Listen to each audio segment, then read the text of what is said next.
Hi, good evening, Hope Hub. Good evening. I hope you guys had a terrific Friday.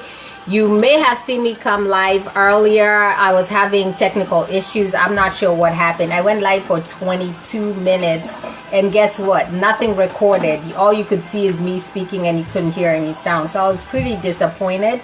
And the topic was pretty heavy for a Friday. But I'm still gonna go ahead and talk about it because I've had a hard enough time talking about it the last 3 months. So whoever happens to find me live, you can go ahead and comment. You can go ahead and give me your ideas regarding this particular subject. But it's something that I've had in my headspace for, I think, the last 3 months or so. And the topic is, do all wounds heal with time? You know, when you look back on your life, do you believe that the wounds that you've incurred because of different traumas within your life, have they disappeared? Do they heal with time? So I know it's a heavy topic for a Friday, but it's something that I've meant to speak about for a while now.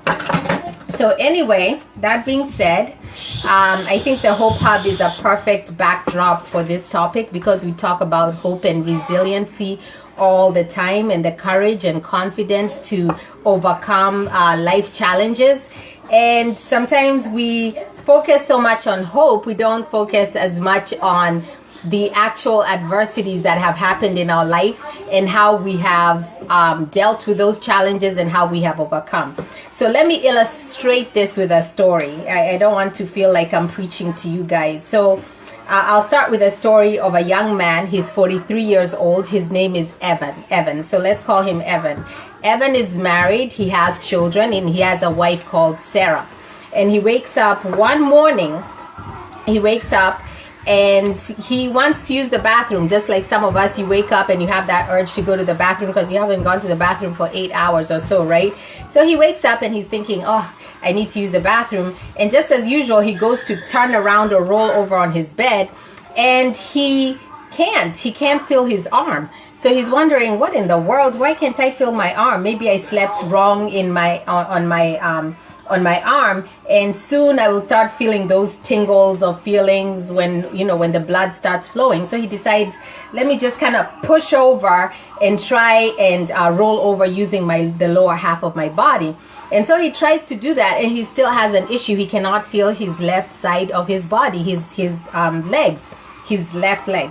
So he's like, man, I'm just gonna go ahead and talk to my call out to my wife. Hi. And call out to my wife and see if she wakes up and helps me roll over, right? So he does that. He calls out, hey Sarah, hey babe, please help me kind of push off the bed and get out of the bed. And Sarah wakes up as usual, and she's like, oh my God, you're disturbing me. I wasn't gonna wake up this early, Evan. And she peers at him, like squints at his face, like, what is it that you want? And he goes and he says, look, I need you to push me off the bed. And immediately her face kind of changes, and he's wondering what the heck is going on. Why is she looking perplexed? And then she starts looking panicked, and then she looks like the way her face looks petrified when any of the kids have a fever. And so she says, Evan, what's wrong? And he's like, nothing's wrong. I just want you to push me over, babe. I really need to use the bathroom. I have this really urgent need to go and pee. And then she's like, no, something's wrong. And then immediately she reaches for the phone and she calls 911. And then in the meantime, she's also calling her children to come to the bedroom. And he's like, what the heck is going on? And he's like, babe, just let me go. I really need to use the bathroom. And then he feels that warm feeling, when you pee. And all of a sudden his boxer shorts are wet, and then his wife is looking down at the bed and the urine, and he's like, oh my God. And then soon after, he realizes obviously that he's peed on himself. And then soon after, he realizes that it's not just his arm, his leg, it's also his face. And he realizes that, oh my God, I remember this commercial on TV that uses the acronym FAST, which stands for face drooping, A for arm feeling, no arm in the arm loses feeling, S for speech slurred, and T for time to call 911. And so he realizes, like, oh my God, I think I'm having a stroke. And at the same time, he hears his wife saying to the paramedics, I think my husband is having a stroke. And soon the paramedics come to the house, and everybody's rushing around. And then on the way to the hospital, the paramedics are asking his wife all these questions about his background, his biology, his doctor's appointments. And so she's peppering them with information, and telling them, yeah, Evan is a mountain bike rider. He runs marathons. He plays with his kids basketball all the time. He's a good dad. He's a computer programmer for work. The last time he went to the doctor's office, he had a clean bill of health. He's never had any health issues. And so when they get to the ER, he overhears some of the doctors saying to their colleagues, yes, this is a 43-year-old young man, no risk factors. So as he hears that, he doesn't understand that he does have a risk factor.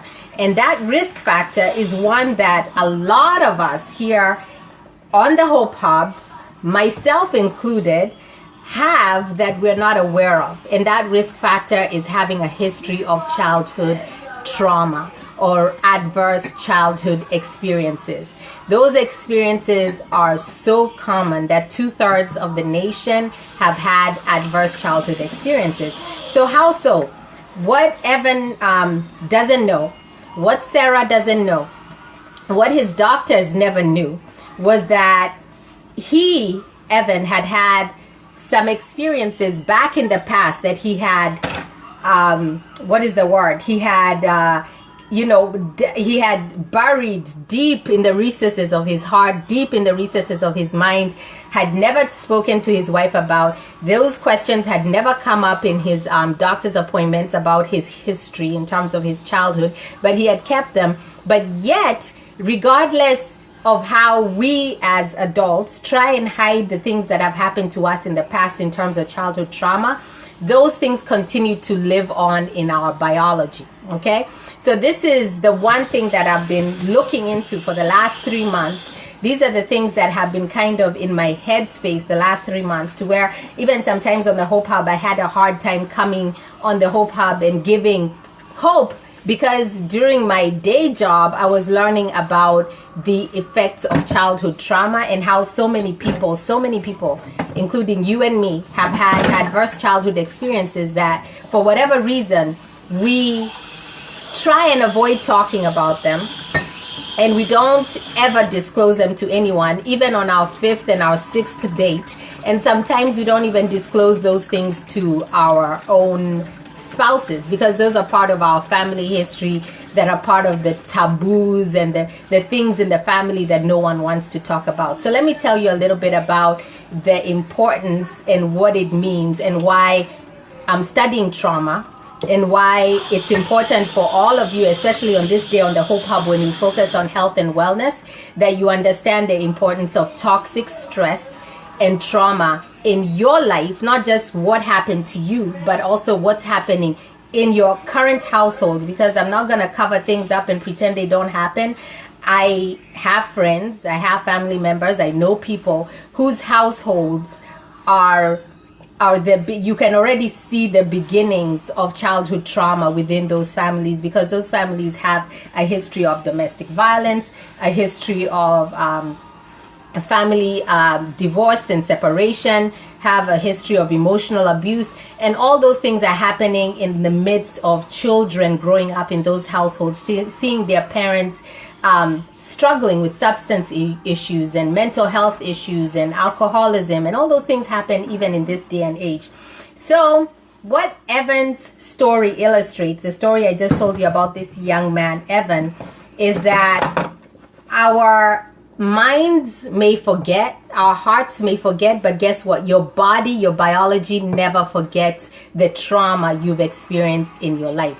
So let me give you some history in terms of what I know in terms of the study that's been done on adverse childhood experiences. So there's a man, a very important pediatrician that worked for Kaiser Permanente. His name was Dr. Vince Felitti. He did an important research on 17,000 patients that he had that they had in Kaiser, which is a huge HMO. And basically the reason that they did that study, actually, I don't know, how do I give, this story is usually not told, but basically this Dr. Vince Felitti, he had a patient who was obese. So this is how it started. He had a patient who was obese, and he helped her lose, through this institution, she was able to lose a lot of weight. It was probably like 100 pounds or more. And then like a year later or 2 years later, she comes back and she's regained like almost all the weight. And so he's wondering what in the world is going on, because it wasn't just her, but also a whole bunch of other patients who had lost significant amounts of weight, but they kept coming back with the same issue of weight gain. After they've gone through this whole process of successfully losing weight, they come back and they've regained the weight. So he started asking them questions like, questions about their medical history. And one day he slipped up, because as he was going through the battery of questions, he meant to ask this woman, how old were you when you first had your first sexual experience? And then instead he asked her, how much did you weigh when you first had your first sexual experience? And then she answered 40 pounds. 40 pounds, okay? That's significant, 40 pounds.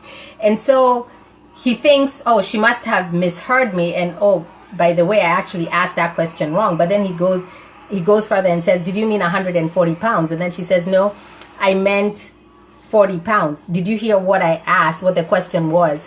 And she says, yes, I weighed 40 pounds when I first had my first sexual experience. And so he went and asked her, what do you mean you weighed 40 pounds? And then she gave the whole story in terms of her family history of sexual abuse and incest and all of that, right?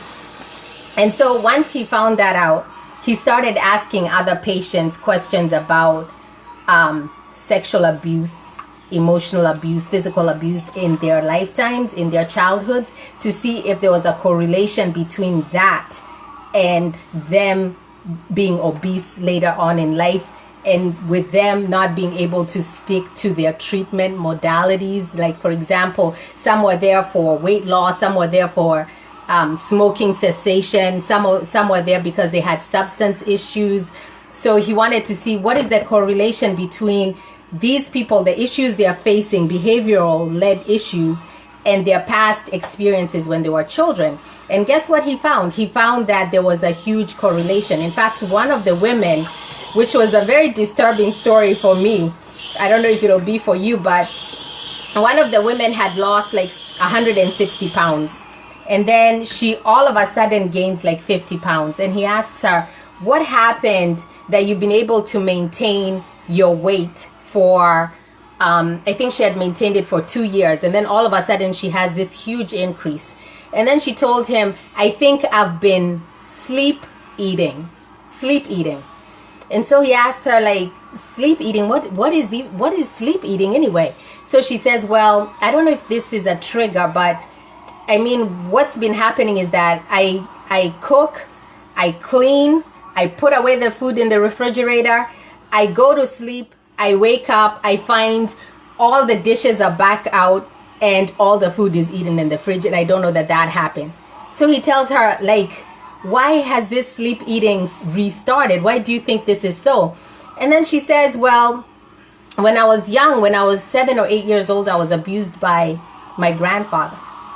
And during that time was the first time I started sleepwalking, and kind of, they would find me outside of the house. They would have to lock the doors and try, because otherwise I would just kind of walk. And once he left the household, that behavior disappeared, but now it's resurfaced. So he asked her, like, why has this behavior, why do you think this behavior has resurfaced now? So she tells him, I'm a nurse in one of these old elderly, taking care of the elderly, and there is this elderly man. He's probably in almost 80s. This is like older population.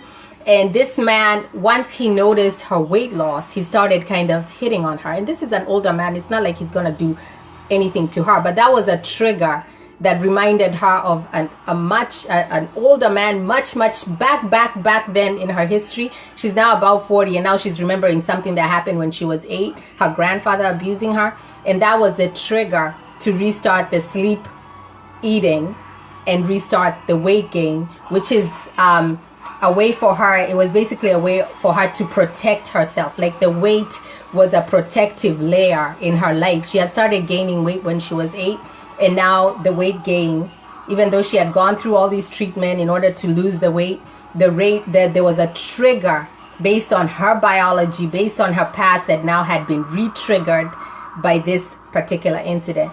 So anyway, I say all this to say that this doctor at Kaiser Permanente, in studying about like 200 patients or more, he noticed there was a correlation between, people who are in his clinic who had gained weight and who had lost it and then started regaining it, and those people having had issues in the past in terms of sexual abuse, physical abuse, emotional abuse as children.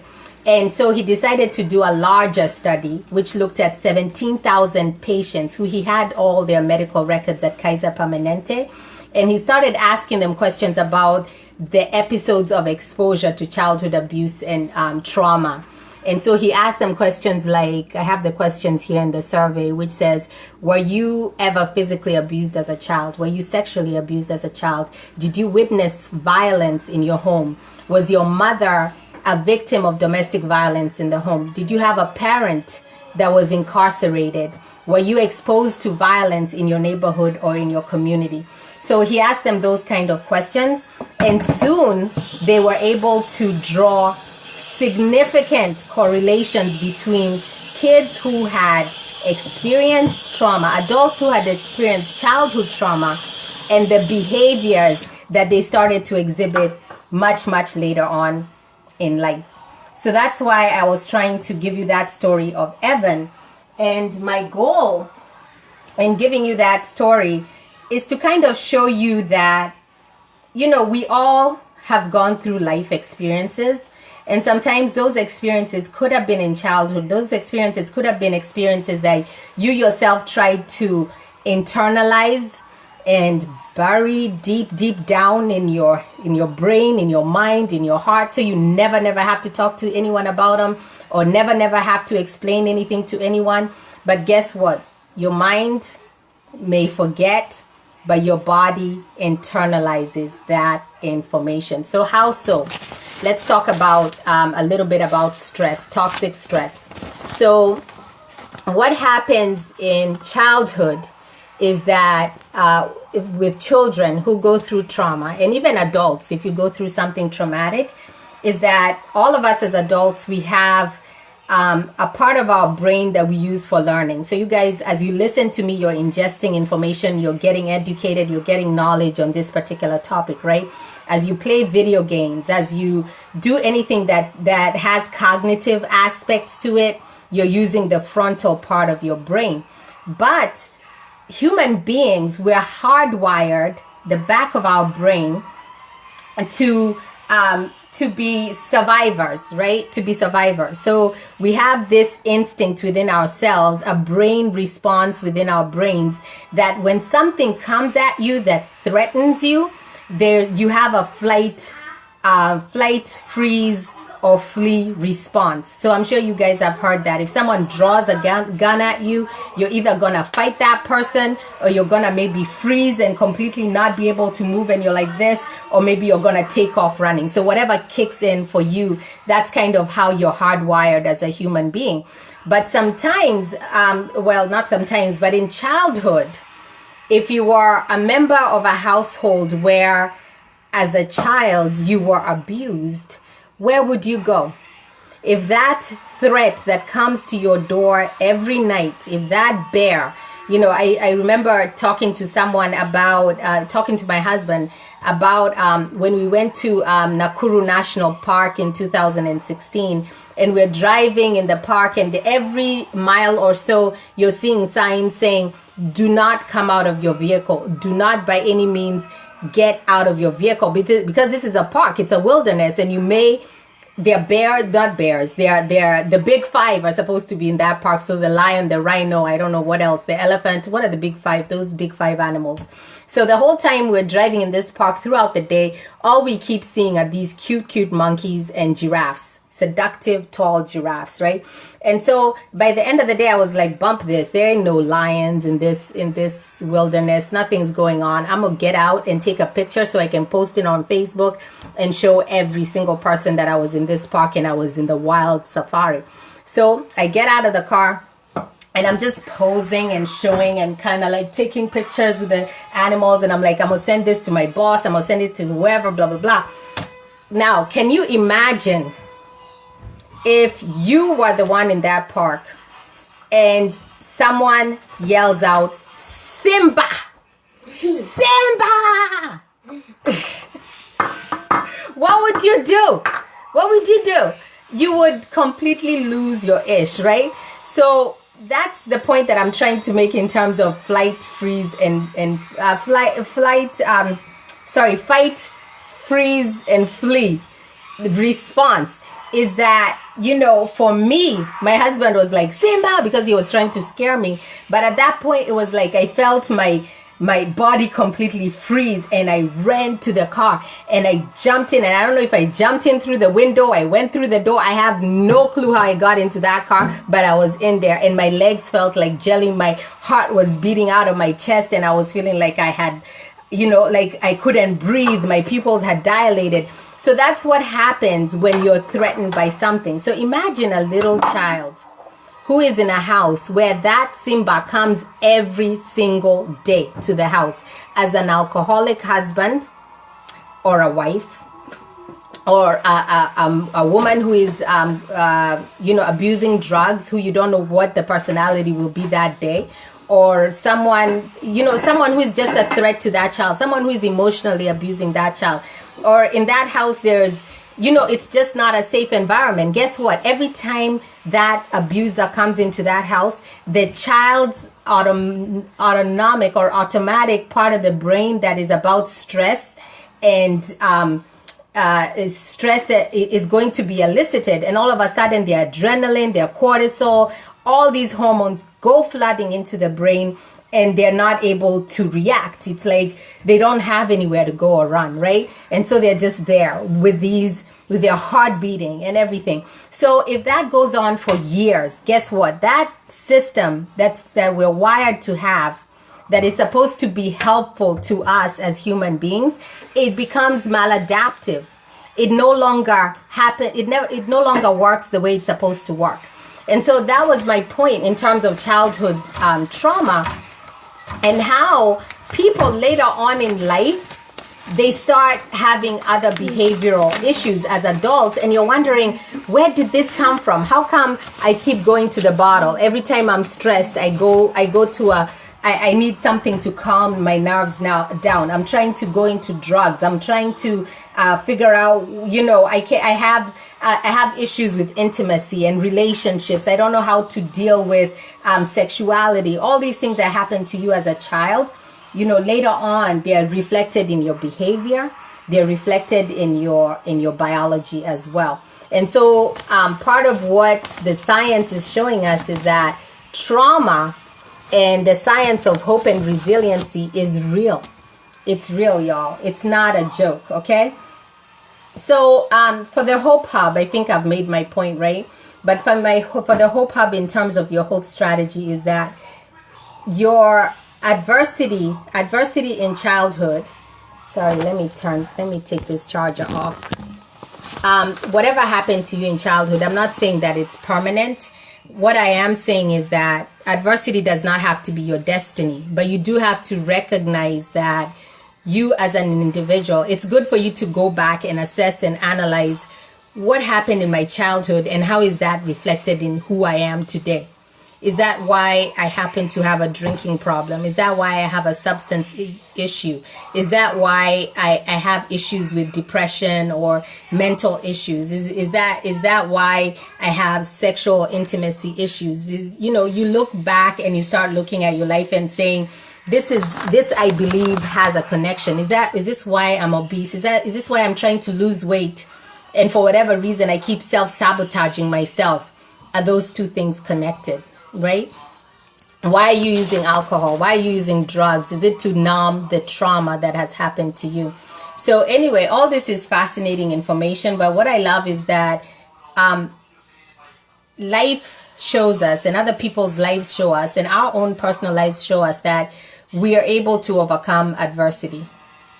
We are, because not only are we hardwired for survival, I believe we're also hardwired for resiliency, right? And even though you cannot really tell, like there's a science to hope that maybe you can see that these parts of your brain and their malfunctioning may cause your spirit to be physically crushed and for you to act in certain ways. But at the same time, the brain is flexible. And so knowing that the brain is flexible, I believe that self-assessing, analyzing, nurturing yourself, reparenting yourself if you are not parented, looking at those things that are good for recovery and resiliency and starting to apply them in your life can help you overcome a lot of trauma.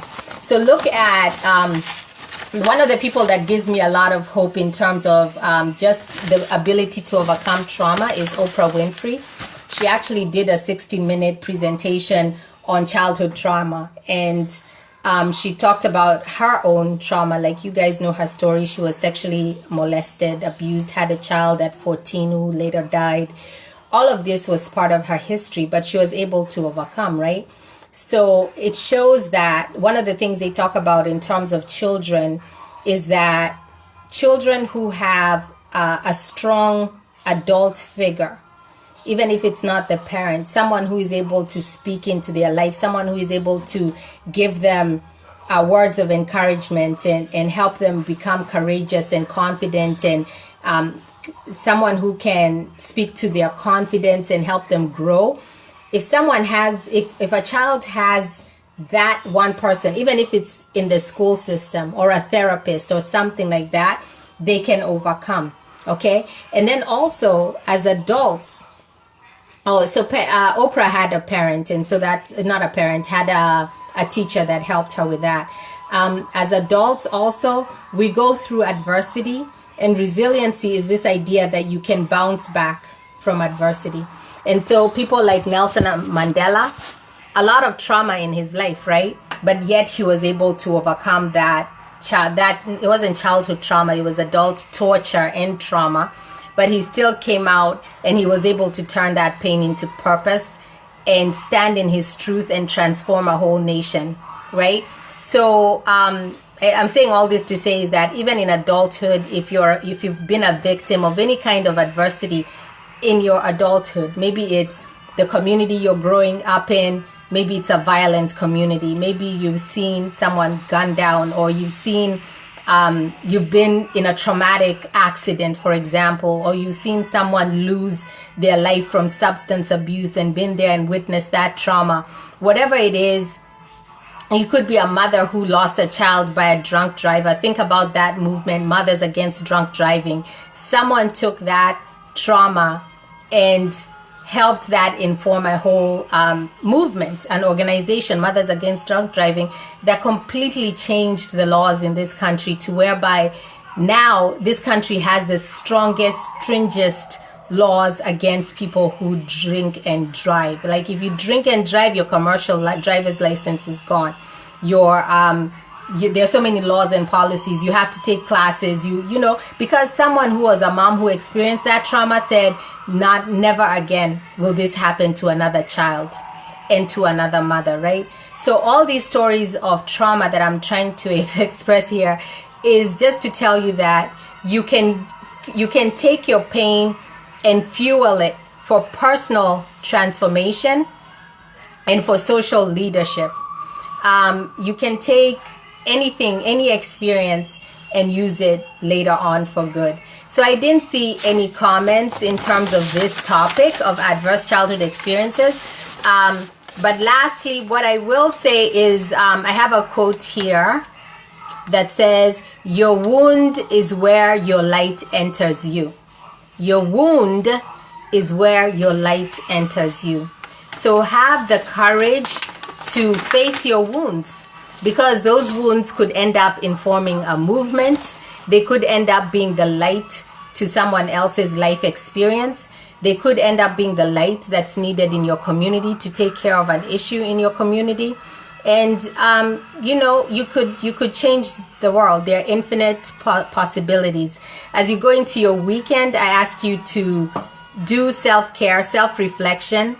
Stay with the knowledge that we live in a world that has a lot of toxic stress, y'all.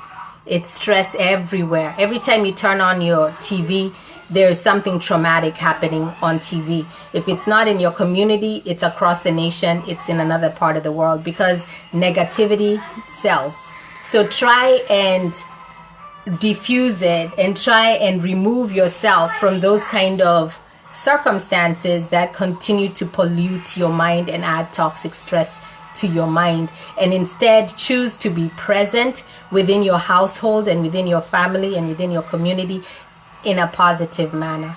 All right, so God bless you, Hope Hub. I'll see you guys tomorrow morning. I'm going to be interviewing, the light is crazy, I'm going to be interviewing Mary Kimari, who is an autism mom, and she will be talking to us about hope for autism. It'll be 30 minutes. It's a 30-minute show.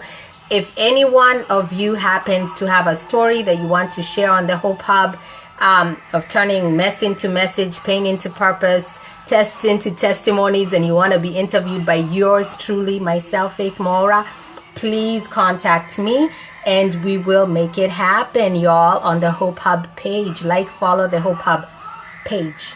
All right, God bless you. Peace.